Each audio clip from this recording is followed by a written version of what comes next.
Welcome to the Mama Mudra podcast. I'm Kate Thompson-Duwe, and I believe that the wellness industry has a joy problem, so we're aiming to fix it. This podcast is where we bring in experts to challenge beliefs and tools to feel good, stay consistent, and build a life that works. Because in this community, joy is the new performance metric. Welcome to the Mama Mudra podcast. I am very excited today to welcome back a guest that we've had on the podcast before. That's Matt Furlonger from Neurovita. When Matt was here previously, we discussed brain types and brain health and gave some foundational knowledge with regards to those subjects, which not many people know a lot about. This episode is designed to build on that first conversation and really go deeper into understanding how everyone can actively reshape their neurological patterns and try and optimize their brain health through a deeper understanding of how their brain works. The goal is to move from understanding our brain types, understanding what there is out there in terms of brain health, and actively working with these brain types and our brain health in order to find our pathway to happiness, which ultimately is our theme. So welcome back, Matt. I'm happy to have you here. Very grateful to be back. Thank you. We will jump right into it. I really want, as I said, to make today more of a practical application for people to understand what they can do and how they can work with their brains. So in the first episode, we spoke about how the brain forms patterns based on lifestyle choices, the things that we do, the way that we eat, the way that we sleep, all of these things that, we actively and proactively choose on a daily basis and our habits. But something that really stuck with me, considering my theme being finding a pathway to happiness, is that our brain is actually more wired to focus on threat than on joy. Obviously, going right back to the beginning and how frequently we faced threats to our lives, that does make sense. But if the brain is so easy and so quick to default to stress and negativity and worry, even when life is going well, how do we work with that to try and find pathways to happiness? So you're right. Our brain over millennia was shaped more for survival before happiness. For most of human history, if we missed a threat in our environment, that would likely cost us our life. And if we missed a sunset or a joyful moment, it would likely cost us nothing. So our brain became exceptionally efficient at spotting threats, predicting problems and challenges, and holding on to negative experiences. So, which is known as the negativity bias. So naturally, our brain is a little bit skewed towards noticing what is wrong versus what is right. Now, when we understand this, two things can happen. The first is, we can realize in those moments that, it's not a flaw of character, that this is ancient survival wiring. This is your brain doing what it's meant to do, right? Which is keep you alive, not keep you happy. So first is we can stop judging ourselves in those moments. The second is that we can then learn to work with that wiring to broaden our perspective to what is right, what is wholesome, what is nourishing, because that is also available to us in most moments. And when we do this, life begins to feel a little different. And we can open ourselves up for a little more joy, a little more happiness, a little more peace of mind. That's so interesting, because I find myself sometimes, I try not to, but sometimes I sort of default to being somewhat judgmental of people that tend more towards a negative frame of mind. And because I'm a positive person, I tend to, sort of think, oh, come on, man, just put a smile on your face, just wake up and choose joy and everything. But that is such an interesting perspective. And you've literally just given me that aha moment of, this is actually our general default mode, and it's potentially just people that are more hardwired into that default mode. So is it a a conscious training that we need to do of our brain? And if so, what does that look like in order to move our default more toward waking up and choosing joy? Or is it something that some people can do and some people just probably won't be able to do? That's a great question, because I know when we are in a state of long-term sadness and we haven't experienced happiness in a while, might become exceptionally foreign to us. It can feel like it's not available to us, that we can't access it. It's just not for us. You get happy people and you get unhappy people. And I can admit that at one point in my life, that was me, in my early 20s. Honestly believed that I couldn't experience happiness. However, that turns out not to be true. Happiness might not be natural. Well, let me say it like this. Happiness is natural to all of us. It just might not be as automatic as some of the survival responses, like stress, threat detection, or vigilance, because those, as mentioned, are deeply hardwired into us. And life-saving. Absolutely. Yeah. So with this in mind, if we aren't a little more intentional about it, naturally many of us will end up defaulting to more stressful, anxious, negative patterns of thinking and ways of being, particularly in a very stressful kind of fast-paced life where we haven't built in much time for recovery.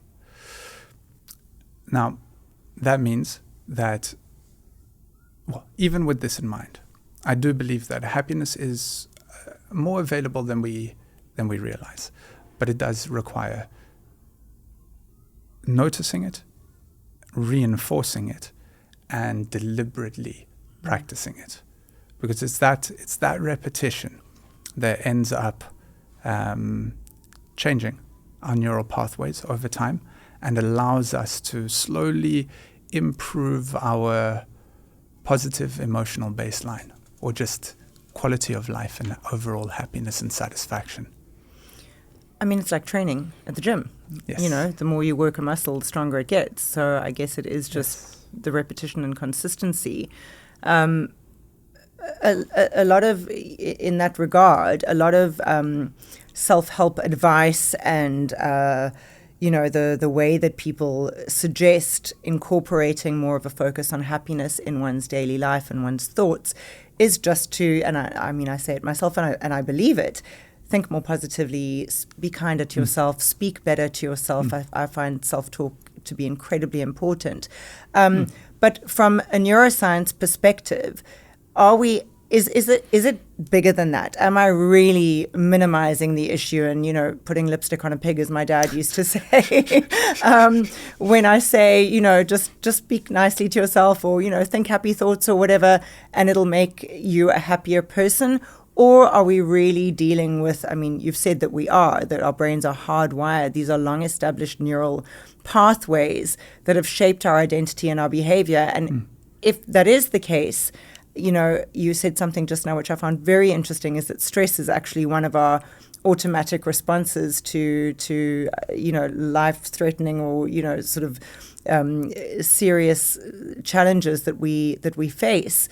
If that is the case, a little bit of positive talking to ourselves and positive thinking isn't going to do the trick. So is it still possible to rewire neural pathways that are that long established?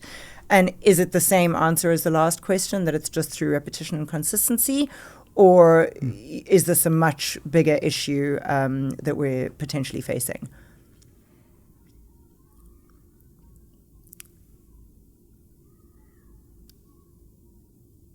Can you ask the question just one more time? I think I've got it. There were a couple of questions in there, so I want to make sure I'm getting all of it. If we are, hold on a second. A lot of self-help advice tells us to, and I am guilty of doing it myself, because I really do believe in speaking kindly to ourselves and waking up and choosing to think positive thoughts. But based on your previous answer and everything thus far, if our brains are so hardwired to respond to threat and go into the more negatively perceived reactions such as stress on a daily basis, surely just speaking nicely to ourselves and thinking positive thoughts is not going to be enough to rewire such hardwired pathways, neurological pathways. Or am I wrong? And that is the case, and consistency and repetition will do the trick. Or are we facing a much bigger challenge when we're wanting to, if we are one of those people that tend more toward negative thinking, is it a bigger challenge to overcome than just waking up and putting a smile on our face? Or is it really that simple? Yeah, to improve our quality of life and happiness, it can be as simple as changing our thoughts and putting on a smile and facing the world with a brand new attitude. But for many people, yes, it's simple, but it's not easy. It can be incredibly difficult for an array of reasons to actually implement that and experience it. Happiness is accessible to many of us. We just haven't trained ourselves to notice it and to nurture it, right? So one of the ways I like to think about it is that we have both software and hardware. Now, software is like mindset and psychology. It's our thinking patterns, our emotional responses, beliefs, and perceptions. And then we've got our hardware, which is our brain. And we want to look at the systems and networks that influence how we think, feel, and act. Now, when I look at the positive thinking industry and mindset work, a lot of it just doubles down on the software without being aware of how the brain may be influencing how we think, feel, and act in those moments. So we end up overcompensating with software to override some of the challenges of the brain. Right? Sometimes this can work, but because there is a beautiful little feedback loop there, but it requires an enormous amount of willpower, a lot of skill, and a great deal of patience, which some of us at the best of times don't have much of any of those things. So what becomes easier is supporting the hardware, because it's fundamental to how, or its health and integrity is fundamental to how well the software performs, is to support the hardware, upgrade the software together. That's when we start seeing really exciting things, and that's when we can create a much more personalized pathway to happiness, something that works, something that sticks. Now, with that in mind, the next question is then, what is it that actually changes the brain? Now, the brain changes based on what we repeatedly attend to, reinforce emotionally, and practice over time. So with this in mind, what we need is, or what we're thinking about is awareness. We need to notice the patterns if we want to break them. The second is an improved mental response to the situation, which will produce a different emotional response. So that's where the software and mindset and positive thinking can be helpful. The next is different behavior, because the brain learns through repeated experience and not insight alone.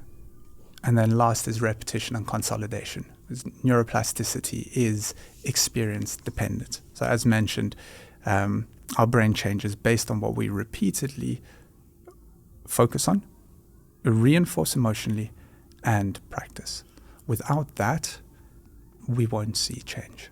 And I think it's also a lot easier, and this probably speaks to a part of our psyche that is hugely ego-driven, but I think it's a lot easier to follow a protocol that is specific to you, to me, to the individual, because it makes more sense neurologically and psychologically to be doing something that I know is designed for me, as opposed to following a protocol that is more generic, that someone has just said is good for you to do.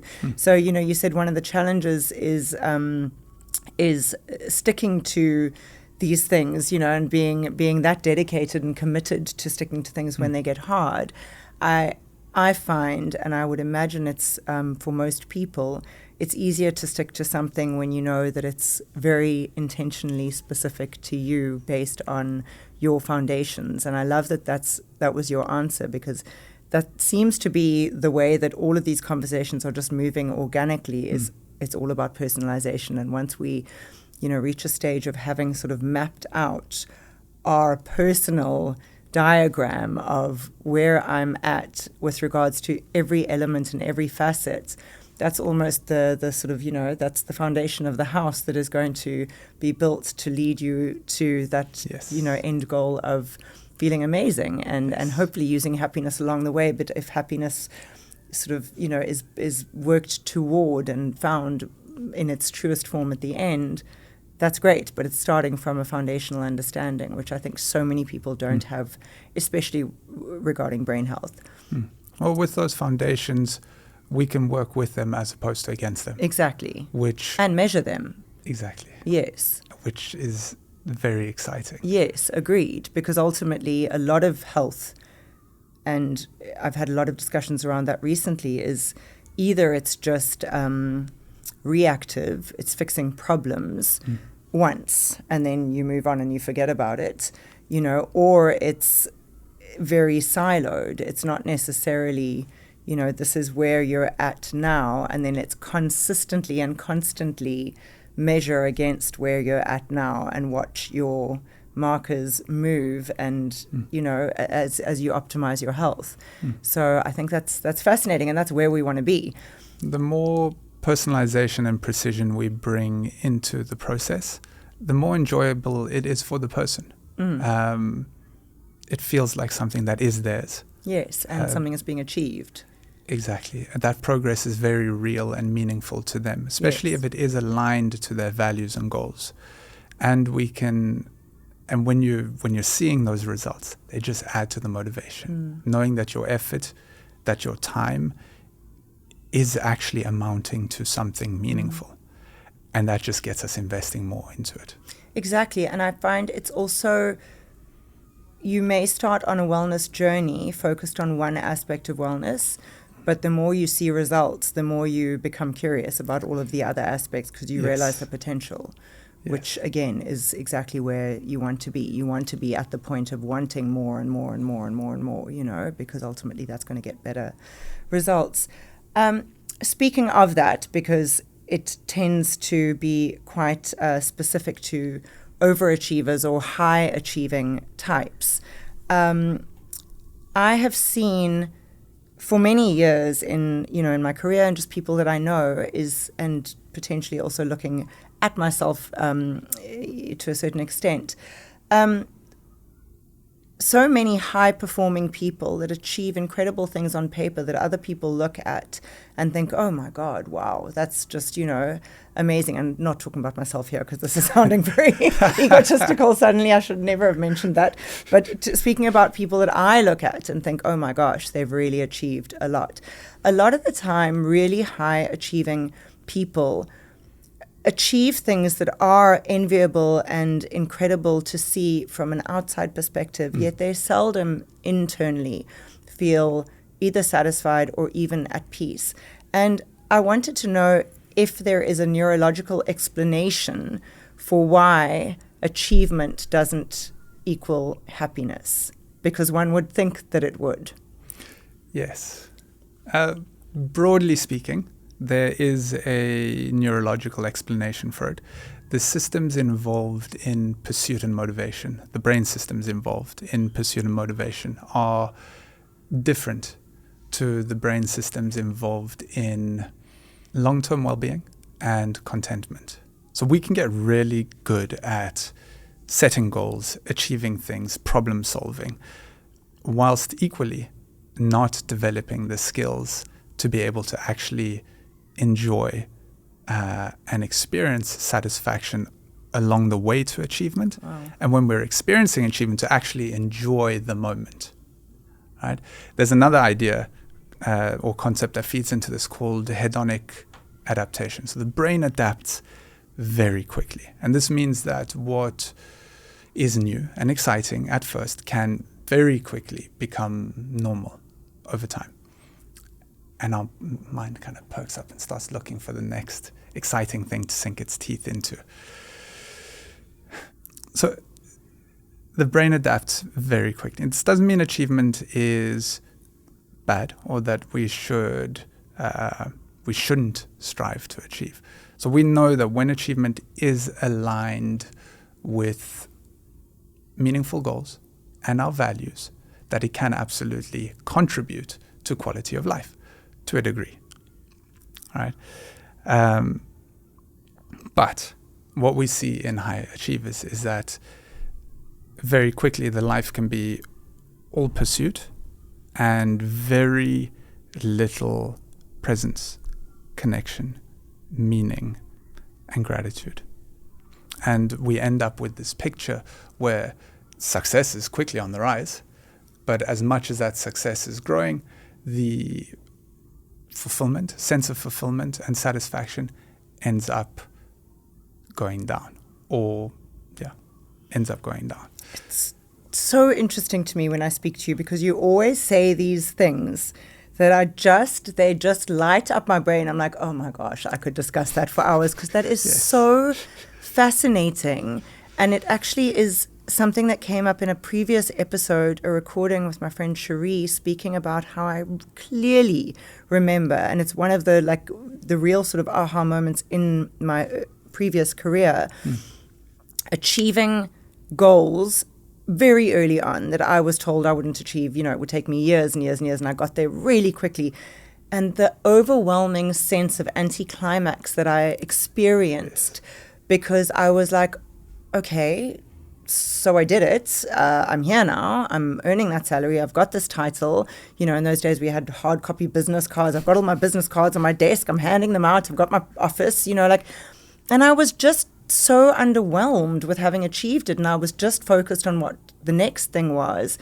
And it's so interesting that, because with age, I have found that I've realized, and this is, I always say to my kids, and I discuss with my husband, there'll always be someone with more. As you start getting sort of further up the ladder of success or achievement, or whatever success looks like and achievement looks like to you, you'll always be like, oh God, things are going so well. And then you'll meet someone and be like, oh wow, I've really achieved nothing, because look at what they've achieved. There will always be someone with so much more.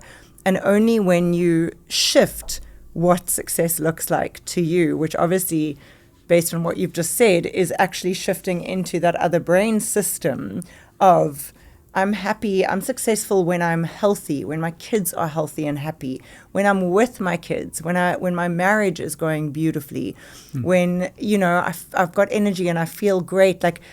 And that I thought was just a shift in priorities, but it's obviously a shift in actual brain types. And then the goal, I would imagine, is to align those, not brain types, brain systems. And then I would imagine the goal is to align those systems in such a way that you're sort of working towards achieving more, but aligned with, as you said, not just the goal, but the value. And that's when you start feeling satisfaction from achievement. Well, that's one of those exciting parts about the more you understand about your own brain, the more you can use it to not only achieve more, if that's the goal, but to enjoy more of life along the way. It's easy to attach our happiness to a future goal. The problem is that when we eventually get there, that process of what's next, we're stuck in pursuit mode. The goals end up bigger and the timeline ends up longer. And we delay our happiness even further, missing everything along the way. I know there's that line, it's about the journey, not the destination. It's I know it's very cliche, but there is a lot of wisdom in it, and a lot of overlaps with what the brain is actually doing in those moments. A lot of it based on what are we choosing to focus on in the moment. Are we choosing on what we to focus on what we have, on what's right? Are we choosing to focus on the success and the milestone, or are we choosing to focus on what's lacking, what's missing, where we're failing? then one more interesting thing that might be of some value to your listeners when we're talking about high performers, especially this is what I've noticed with the ones that I've worked with over the years, and this is from CEOs to successful entrepreneurs, surgeons and athletes. Yes, there's that neurological aspect that we were speaking about now, but often there's something else driving that intensity. And when we get to understand that a little better, that's when we can, it makes it a lot easier to enjoy the journey. And what do I mean by that? Well, very often that manic pursuit or that resolute drive comes from a place of a deep fear or sense of inadequacy. And there's a need to prove ourselves. There's a need to achieve and surround ourselves with things that reflect a sense of worth. The only problem is that because it doesn't matter how much we achieve and accumulate as we go forward, if we're still perceiving ourselves and the world around us through a lens of inadequacy, it's never enough. And when you do see someone who is more successful than you, happier than you, better looking than you, younger than you, naturally we are going to, the meaning that we make is that we are not enough in some form, that we're failing, that we're worthless or not worthy enough. And so we double down more. It's like, well, I just need to get more. And yeah, it only begins to shift when we see that pattern, when we begin to develop an inside-out approach to worth. And when we look at those beliefs around inadequacy, because then you've got someone who naturally is enthusiastic, has a lot of energy and drive. But instead of it being hijacked by fear and shame and sadness, we can leverage that in a way that is more about passion, about joy, about quality of life, not only just achievement.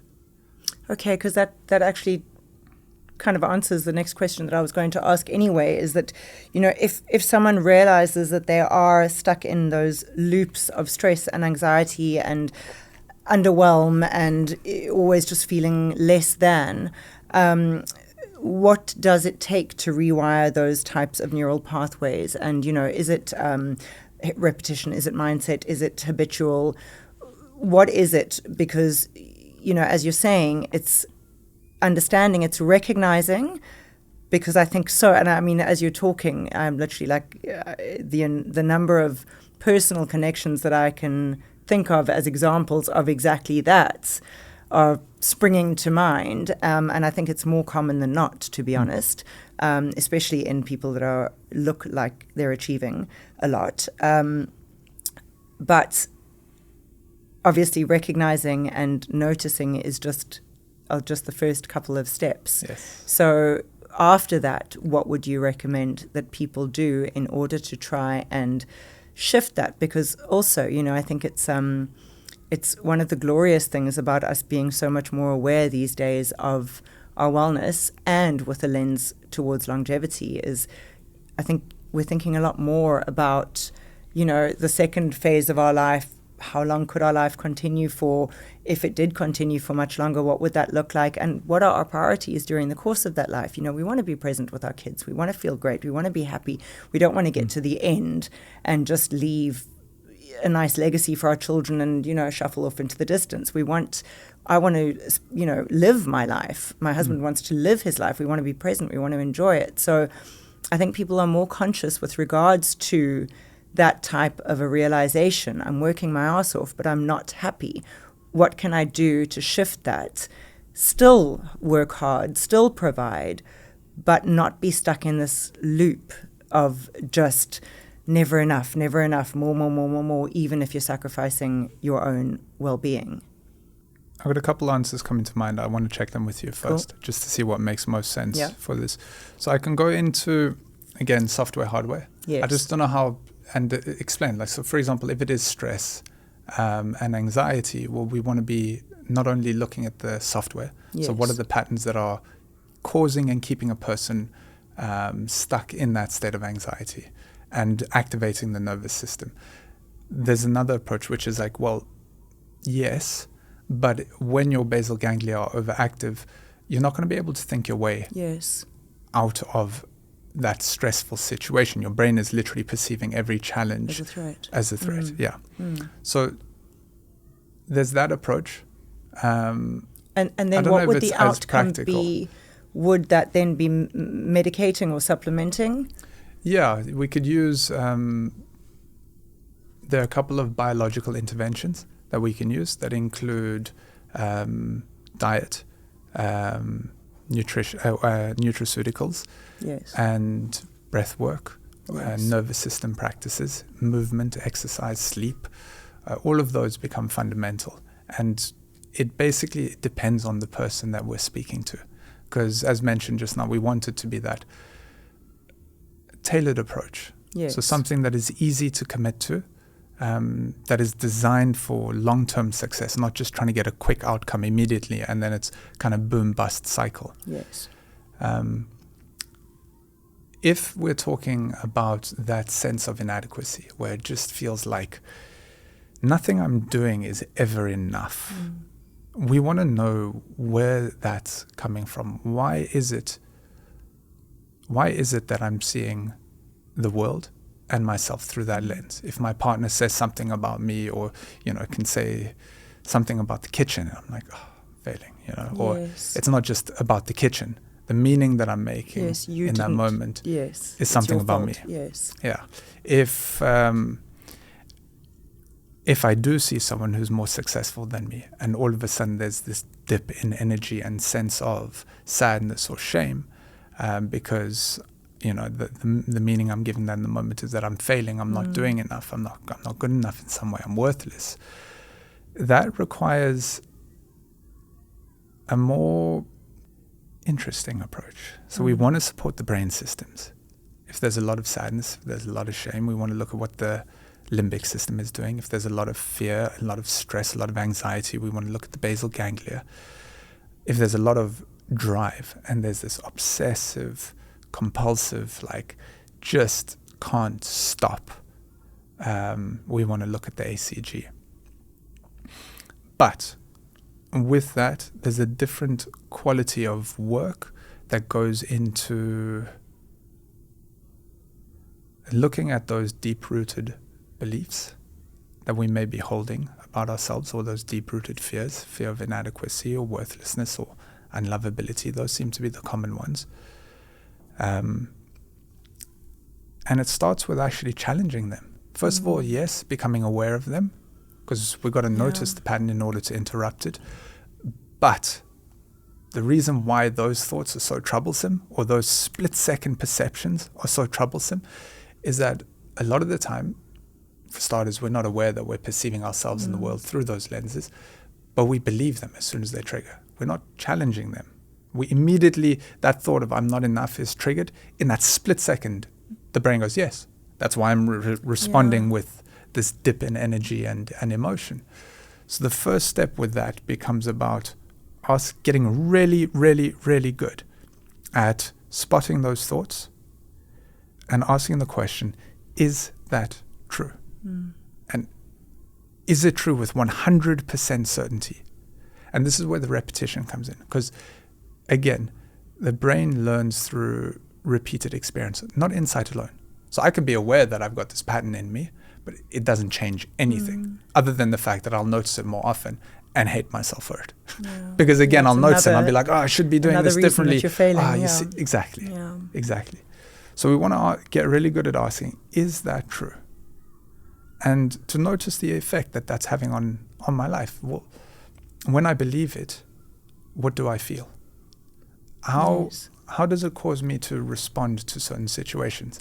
Does it cause me to respond in courageous, joyful, open ways, or in more defensive, protective, maybe a little more aggressive, or reserved ways? Is that helpful for quality of life? We got to ask ourselves that question. And what would happen if I couldn't have that thought? How would I have responded to the situation differently if I couldn't have that thought that I'm not good enough, or I'm worthless, or I'm unlovable? What would I be feeling instead?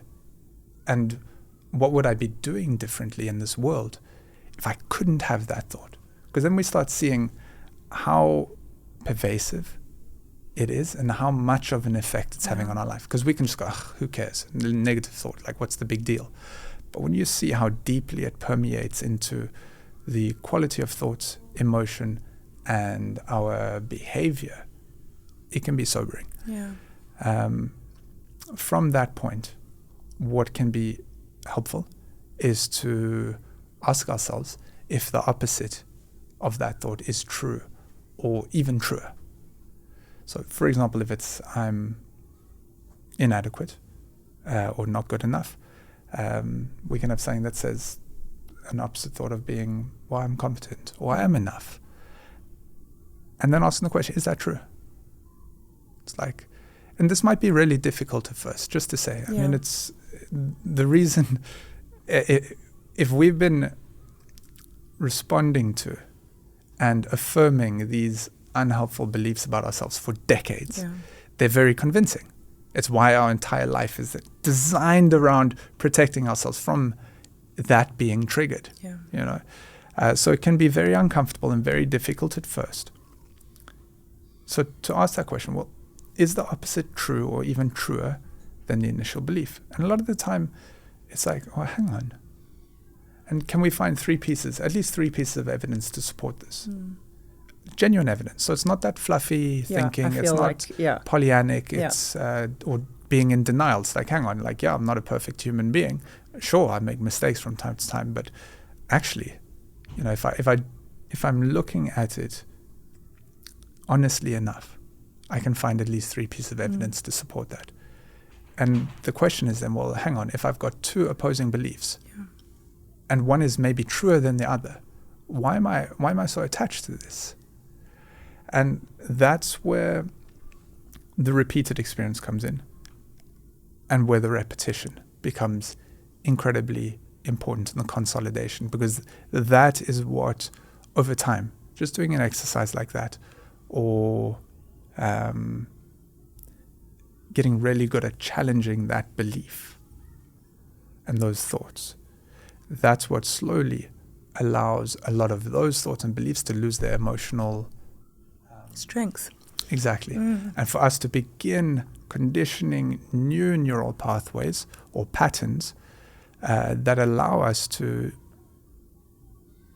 experience a deeper sense of worthiness and adequacy and lovability, to see the truth in that, regardless of how flawed we are and how, what we've had to go through in life. It's such a conscious approach, which I love. It's just being really aware, because I believe that a lot of people allow their subconscious patterns to influence their quality of life to such an extent, almost without even acknowledge, with obviously subconscious, but, without even sort of, it's almost like another narrative running in the background the whole time, that they're so used to it. They're completely, they don't even hear it anymore. They don't even realize it's going on. And it's such a programming in terms of our cellular and our neurological and our everything experience of life, because we're just so used to this constant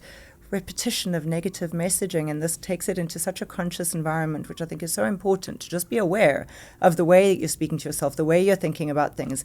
Is your first thought always negative? And I think that's really, really powerful.